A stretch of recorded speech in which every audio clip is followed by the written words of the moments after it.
Hello student, इस class में आप लोग का स्वागत है। इस क्लास मैथमेटिक्स में class 10th 11th and 12th का कंप्लीट कोर्स करिए फ्री में। बुक आपका एनसीईआरटी केसीसी आर्य सवाल ये सब सारी बुक का सॉल्यूशन दिया हुआ थ्योरम के साथ, जो बहुत ही आसान मेथड से एक एक क्वेश्चन का सॉल्यूशन है थ्योरम के साथ, जो बहुत हम लोग समझ सकते हैं।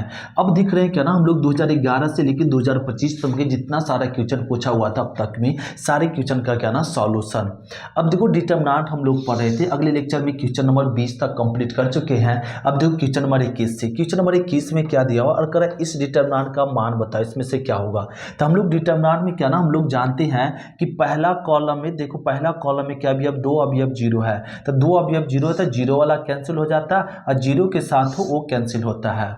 कटा क्या 3, ये लिख देते हैं छोटा जमा। अब क्या बचा 2 3 0 7। अब इसको हल कह लो 3, तो 7 दूना 14, 14 आ गया माइनस, इसको जरा गुना कह लो तो चौथिया क्या हो गया 42, ये मिल गया। तो इसमें ऑप्शन नंबर हो गया सी। इस तरीके से अब क्वेश्चन नंबर 22 देखो, अब इसका करा मान ज्ञात कर। इसका मान ज्ञात करने के लिए इसमें कोई प्रॉपर्टी लगेगा नहीं। अब नहीं लगेगा तो इसको डायरेक्ट हल करो। तो इसको हल करने के लिए रूल हम लोग जानते हैं 3 छोटा डिटरमिनेंट। अब इसके सामने वाला रो कॉलम छिपा दो, क्या बचेगा 0 0 0 2 5 3 0 2 5 3, फिर क्या -1 छोटा डिटरमिनेंट। अब इसके सामने वाला रो कॉलम छिपाओ, क्या मिलेगा। अब 5 रो और कॉलम ए वाला, तो 5 5 2 2 और 3, 2 3 लिख दिए, फिर प्लस में 7 छोटा डिटरमिनेंट। अब इसके सामने वाला रो कॉलम छिपाओ, क्या मिलेगा 5 0 2 5। अब इसको हल कह लो, 3 0 गुना 2 3 0, 5 दूना 10, अब -1 5 दिया 15 और 2 दूना 4, ये आ गया प्लस में 7, इसको हल कर लो 5 5 25 और माइनस में 0। अब यहाँ पे हल करेंगे तो माइनस में 30, इसको हल करो 11 11 गुना 1 -11 और प्लस 25 सत्ते 75 से, तो ये आ गया 75। अब इसको सॉल्व करो तो 1 और 4 ये आ जाएगा माइनस में, अब प्लस में क्या 175।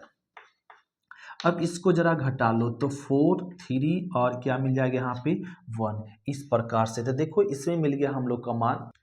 तो इसको हल किए थे क्या आ गया 134। तो देखो इसमें ऑप्शन क्या मैच कर गया सी। तो इस तरीके से क्वेश्चन नंबर हम लोग क्या ना 22 कंप्लीट करते। अब देखते हैं क्वेश्चन नंबर 23, इसको नोट करते फिर देखते हैं 23। तो क्वेश्चन नंबर देखो 23 में करा कि यदि ए बी सी समांतर श्रेणी में, किसमें समांतर श्रेणी में, तो इस डिटरमिनेंट का मान बताओ। तो हम लोग अगले लेक्चर में क्या ना समझ चुके थे कि अगर डिटरमिनेंट एपी से रिलेटेड हो, किससे रिलेटेड हो, एपी से रिलेटेड हो, तो उस डिटरमिनेंट का मान हमेशा हमेशा क्या होता है 0 होता है। तो इसका ऑप्शन नंबर क्या मैच कर जाएगा सी। डिटरमिनेंट फिर से अगर एपी में रिलेटेड हो तो उस आने का मान क्या होता है 0 होता है। अब देखो क्वेश्चन नंबर 24 में इतना बराबर ही है तो x का मान ज्ञात करो। ये दोनों डिटरमिनेंट को हल कर दो, 6 को इन्हें गुना कर दो, तो इससे तिरछा तिरछी गुना करेंगे तो 6 - 6x, अब मान 18 दूना 36, ये आ गया बराबर। अब इसका डिटरमिनेंट तो 6 6 36 मान 18 दूना 36 36, ये आ गया।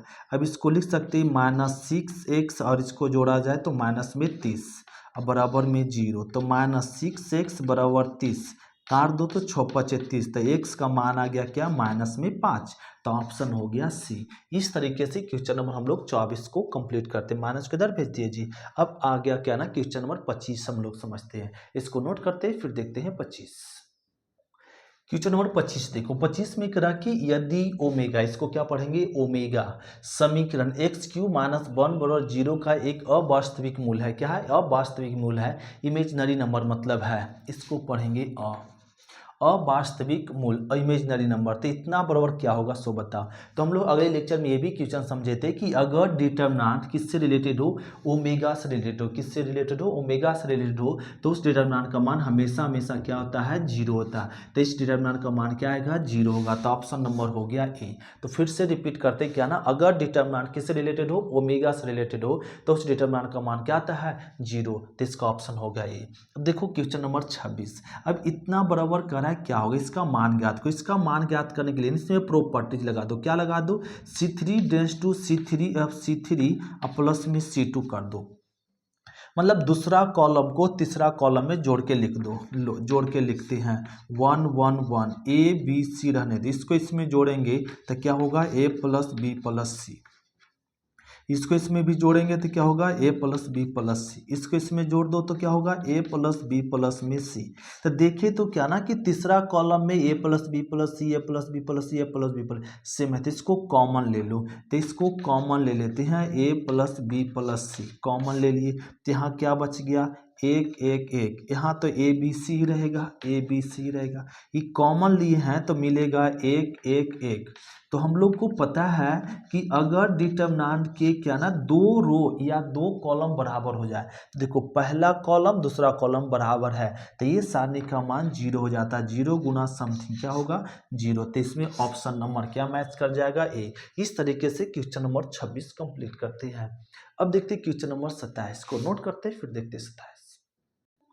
क्वेश्चन नंबर देखो 27 में कह रहा है कि इस डेल्टा का मान बताओ। तो डेल्टा का मान डायरेक्ट हम लोग बता सकते हैं, 10 गुना 6 क्या हो जाएगा जी 60, माइनस 36 गुना 2, तो 36 गुना 2 36 दूना 72, ये मिल जाएगा। अब इसको घटा लीजिए तो माइनस में 12, तो इसमें ऑप्शन क्या होगा -12 तो आया नहीं, तो इसका -12 ये हो जाए, हाँ ऑप्शन में मिला लो माइनस में 12 होगा। क्वेश्चन देखो गलती लिख दी यहाँ पे, 36 नहीं 30 है, क्या है 30 है। अब 30 है तो इसको सॉल्व करो, 10 गुना 6 क्या आ जाएगा 60, माइनस 3 दूना क्या आ गया 60, तो 60 माइनस 60 आ गया 0, इसका ऑप्शन नंबर होगा ए। इस तरीके से क्वेश्चन गलती लिख दिए थे, 0 के जगह 6 के जगह पे 0 के जगह पे 6 लिखा गया था। अब देखो 28, अब इतना बराबर ए 0 है तो कह रहा है एक्स का मान बताओ। तो इसका मान ज्ञात करने के लिए तिरछा गुना कर दो, x गुना 3 क्या होगा 3x, माइनस 3 इंटू 8 8 या 24 बराबर में 0, तो 3x बराबर क्या लिख सकते हैं 24, तो 8 या 24, ए x का मान क्या मिल गया 8, तो ये हो गया ऑप्शन नंबर बी। तो इस तरह का क्वेश्चन नंबर क्या ना हम लोग 28 कंप्लीट करें। अब देखते हैं क्वेश्चन नंबर 29 को नोट करते हैं, फिर देखते हैं 29। क्वेश्चन नंबर देखो 29, अब करा इस डिटर्मिनेंट का मान बताए, इसमें से क्या होगा। तो इसका मान बताया कैसे, तो इसका मान क्या ना इसमें कोई प्रॉपर्टी नहीं लग रहा है, ना ही इसमें क्या ना कोई क्या ना ट्रिक है। तो डायरेक्ट इस डिटर्मिनेंट को तोड़ो, तो ये 2 छोटा डिटर्मिनेंट, इसके सामने रो कॉलम छिपाओ, तो -8 -2 5 8, फिर क्या माइनस में 5 छोटा डिटर्मिनेंट, इसके सामने रो कॉलम छिपाओ, तो 6 3 -2 8, फिर क्या प्लस में 7 छोटा रिटर्न, इसके सामने रो कॉलम छिपा दो, तो 6 -8 3 5। अब इसको जरा हल क्या लो, 2 8 8 64, ये आ जाएगा माइनस 5 दूना 10, तो प्लस में 10 ये मिल गया। अब -5 8 6 48, अब माइनस 3 दूना 6 ये मिल जाएगा। अब माइनस माइनस प्लस हो जाएगा, अब प्लस में 7 इसको गुना करो तो 6 5 30, माइनस 8 या 24, माइनस माइनस प्लस 24। अब इसको हल क्या लिया जाए, तो ये 2 इसको अगर सब्ट्रैक्ट करेंगे तो माइनस में 54, अब -5 इसको जोड़ लो तो 8 6 14 और ए 5 1 6 54 ए मिल जाएगा। अब प्लस में यहाँ पे इसको प्लस में 7 इसको जोड़ दे तो क्या जा मिल जाएगा यहाँ पे 54, ये भी मिल जाएगा क्या 54। देखो अब इसको लिख सकते हैं यहाँ पे -2 इंटू 54, और यहाँ पे भी क्या ना 5 इंटू क्या ना 54, अब प्लस में 7 इंटू क्या 54, तो देखो 5 और 6 तो इसको जोड़ेंगे तो 7 इंटू क्या हो जाएगा 54, अब प्लस में भी क्या है 7 इंटू में 54 है। अब ये 54 है, देखो ये प्लस माइनस में ही प्लस में दोनों सेम है, कट गया क्या गया 0, तो इसका ऑप्शन हो गया ए। इस प्रकार से हल कर लेते हैं। अब देखो क्वेश्चन नंबर 30 भी हम लोग को इसी प्रकार से हल करना पड़ेगा जैसे हम लोग हल किए 29। तो इसको भी हल करने के लिए 4 लिखो और छोटा इसके आमने सामने रो कॉलम छिपा, सॉरी ये रो और ये कॉलम, तो क्या बचेगा 2 -2 7 -2, फिर क्या -1 छोटा डिटर्मिनेंट, इसके सामने रो कॉलम, तो 0 -2 5 -2, फिर प्लस में 3 छोटा डिटर्मिनेंट, इसके सामने रो कॉलम क्या मिलेगा 0 2 5 7। अब हल क्या है लो, तो 2 दूना 4 और माइनस 7 दूना 14, माइनस माइनस प्लस 14, -1 0 5 दूना 10, माइनस माइनस प्लस 10 प्लस 3 0 5 दूना 10। अब हल क्या लो, यहाँ देखो तो 10 गुना 4 तो 40, मान इसको गुना करें तो -10, यहाँ देखें तो -30, तो ये 40 -40 क्या आ गया 0, इसका भी रिजल्ट आ गया 0 जी। तो इस प्रकार से क्वेश्चन सॉल्व करते हैं 29 और 30 तक। अब देखते हैं क्वेश्चन नंबर 31, इसको नोट करते हैं फिर देखते हैं 31। तो क्वेश्चन नंबर 31 देखो, अब इसमें करा इसका मान क्या होगा 100 बताओ। तो इसका मान बताने के लिए हम लोगों को क्या ना फिर से वही करो, डिटरमिनेंट तोड़ दो, रो कॉलम क्या मिलेगा 0 4 5 -7 -3 माइनस +3 हो जाएगा। छोटा डिटरमिनेंट इसके सामने रो कॉलम तो 6 4 1 -7 फिर क्या प्लस में 5 छोटा डिटरमिनेंट इसके रो कॉलम छिपाओ 6 0 1 5। अब हल कह लो तो 2 8 0 5 चौका 20 प्लस में 3 इस 7 छक 42 अब माइनस में क्या आ जाएगा 4 ये 7 छक 42 माइनस में 1 गुना 4 4 प्लस में 5 इसको हल करो 6 5 30 8 0। अब इसको हल करो तो 2 दूना 40 यहाँ पे हल करेंगे तो प्लस में 3 इसको जोड़ो तो क्या ना आ जाएगा 6 4 46 अब प्लस में 5 या 15 150 ये आ गया। तो ये -40 इसको छोतिया 18 और 4 तिया 12 12 1 13 और प्लस में 150 इसको जोड़ लो तो 8 7 1 माइनस में प्लस में 150। अब इसको सब्ट्रैक्ट करो तो मिलेगा 8 और 2 और ये मिल जाएगा 8 2 वो भी क्या में माइनस में, तो ये मिल गया 28। तो ऑप्शन नंबर क्या हो जाएगा डी। इस तरीके से इसका डिटरमिनेंट का मान ज्ञात के लिए। अब देखो 32 में क्या है इसको सॉल्व करने के लिए यहाँ पे ट्रिक अपना सकते हैं। क्या ट्रिक अपना सकते हैं? सो देखो इसमें ट्रिक सिंपल है और इसको क्या कर दीजिए ना C1 नहीं R1 dense to R1 plus में R2 इसको प्रॉपर्टीज द्वारा सॉल्व किया जा सकता है। इस डिटरमिनेंट को क्या कर रहे हैं देखो R1 को R2 में जोड़ देते इसको लिख देते हैं R2 dense to R2 plus में R1 ऐसे R2 dense to R2 plus में R1 मतलब R1 को R2 में जोड़ रहे हैं तो R1 जैसे है वैसे रहेगा। इसको जब इसमें जोड़ेंगे तो 5 हो जाएगा, इसको इसमें जोड़ेंगे तो 10 हो जाएगा, इसको इसमें जोड़ेंगे तो 22 हो जाएगा। ये जैसे है वैसी रहेगा। तो देखो इसमें दूसरा रो और तीसरा रो क्या हो गया बराबर। जब 2 रो बराबर हो जाए तो उस सारणी का मान क्या होता है 0। तो इसका ऑप्शन हो गया सी। तो इस तरीके से क्वेश्चन नंबर हम लोग 32 कंप्लीट करते हैं। अब देखते हैं क्वेश्चन नंबर 33 को नोट करते हैं फिर देखते हैं 33। तो क्वेश्चन नंबर देखो क्या ना 33। अब इस डिटरमिनेंट का करा मान गया, इस डिटरमिनेंट में भी कोई प्रॉपर्टी नहीं लगेगा, डायरेक्ट क्या ना तोड़ दो तो 1 और इसको 4 गुना 1 क्या आ जाएगा 4 माइनस 6 गुना 1 6 फिर क्या माइनस में 2 फिर तोड़ दो 1 गुना 5 5 और माइनस 7 गुना 1 7 फिर प्लस में 1 लेकिन माइनस 1 तो प्लस हो जाएगा माइनस हो जाएगा। अब इसको 7 6 5 30 और माइनस 7 7 6 का 28 ये हो गया। अब इसको हल करें तो -2 और 2 इसको हल करो तो -2 ये मिल जाएगा यहाँ पे 1 और प्लस में 2 ये -2 4 दूना 8 2 दूना 4 और -2 तो -2 -4 प्लस 4 क्या आ गया 0। तो इसका ऑप्शन नंबर हो गया क्या ना ए। 33 में ऑप्शन हो गया ए। 34 में क्या करा कि इसका मान बताओ। तो इसका मान बताने के लिए हम लोग डिटरमिनेंट डायरेक्ट तोड़ लो तो क्या हो जाएगा माइनस में sine theta into cosec theta फिर माइनस अब sec theta into cos theta गुना कर दो sec theta into cos theta ए कर दिए।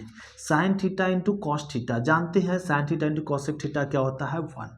सेक थीटा इंटू कॉस थीटा क्या होता है 1 तो -1 -2 ऑप्शन नंबर मैच कर गया सी। इस प्रकार से क्वेश्चन नंबर 33 और 34 हो गया। अब देखते हैं क्वेश्चन नंबर 35 को नोट करते हैं फिर देखते हैं 35। तो क्वेश्चन नंबर देखो 35 में करा इसमें क्या ऑप्शन होगा। तो इसमें 35 में भी हम लोग प्रॉपर्टीज लगा सकते हैं। क्या करो इसमें C1 dense to C1 plus C2 कर दो C2 को C1 में जोड़ दो तो एक एक क्या हो जाएगा 2 इसको जोड़ो तो 3 इसको जोड़ो तो 9 ये आ गया। यहाँ पे देखो 1 1 4 और ये मिल जाएगा -2 -3 -9। इसमें देखिए तो क्या ना माइनस कॉमन है तो माइनस बाहर कह लो तो हो जाएगा 2 3 9 1 1 4 2 3 9। तो देखो इसमें तो क्या ना पहला कॉलम और दूसरा कॉलम तीसरा कॉलम बराबर हो गया। पहला कॉलम तीसरा कॉलम बराबर 2 कॉलम बराबर तो उस आने का मान 0 मतलब 0 ऑप्शन हो गया सी। अब देखो क्वेश्चन नंबर 36 में अब ये दिया और इसमें से करा कौन सा ऑप्शन होगा बता। इसमें कोई प्रॉपर्टी नहीं लगेगा, डायरेक्ट हल करना पड़ेगा। हल करने के लिए जानते हैं 3 इसको गुना कर दो 1 और -3 दूना 6, ये मिलेगा माइनस माइनस प्लस में 4 हो जाएगा। अब 1 गुना 1 1 और 2 गुना -2 तो 2 दूना 4 और प्लस में 5 हो जाएगा। 1 गुना 3 3 और -2 गुना 1 2, ये जानते तोड़ने के लिए 6 1 7 7 या 21 प्लस में ये 5 चौका 20 और यहाँ 1 गुना 5 5, इसको जोड़ लो जी तो हो जाएगा क्या ना, यहाँ पे 41 प्लस में क्या मिल 5 मतलब क्या 46। तो देखो ऑप्शन नंबर बी ये हो गया। तो क्वेश्चन नंबर क्या ना हम लोग कंप्लीट कर लिए 35 36। अब देखते हैं क्वेश्चन नंबर 37 और 38। तो क्वेश्चन नंबर 37 देखो, अब इसका खरा मान ज्ञात करो। तो इसका मान ज्ञात करने के लिए हम लोग डायरेक्ट मान ज्ञात कर सकते हैं। क्यों?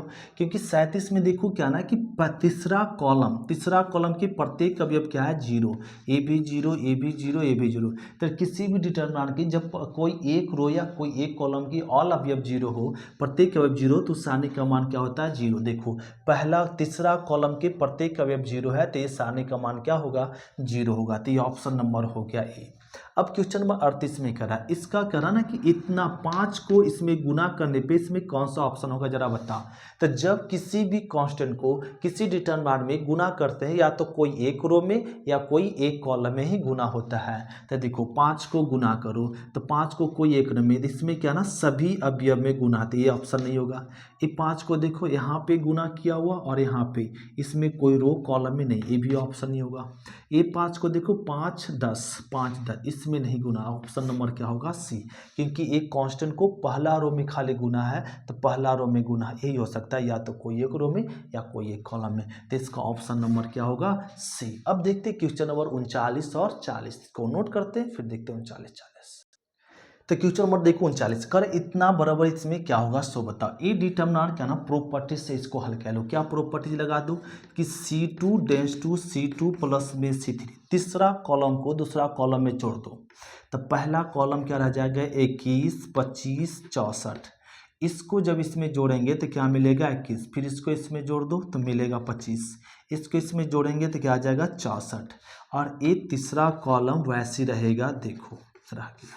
तो इसमें देख रहे हैं क्या ना पहला कॉलम और दूसरा कॉलम क्या है बराबर, दो कॉलम बराबर हो तो उस सारणी का मान क्या होता है 0 होता है। पहला कॉलम दूसरा कॉलम, दो कॉलम बराबर हो तो सारणी का मान 0, तो इसमें ऑप्शन नंबर होगा सी। अब 40 तो हम लोग सब बना सकते हैं, इसको गुना कर दो तो 10 बचे क्या हो जाएगा 50 और माइनस 13 चौका 52, ये मिल गया। तो इसको ऑप्शन देखे तो -2 ऑप्शन हो गया सी। तो इस प्रकार से क्या ना डिटरमिनेंट का सारे ऑब्जेक्टिव कंप्लीट हुआ। अब हम लोग मिलेंगे क्या ना सब्जेक्टिव में, नेक्स्ट क्लास में हम देखेंगे डिटरमिनेंट का क्या ना सब्जेक्टिव। आज क्लास से इतने तक, थैंक यू स्टूडेंट, शुक्रिया, फिर मिलते हैं नेक्स्ट क्लास में, बाय स्टूडेंट।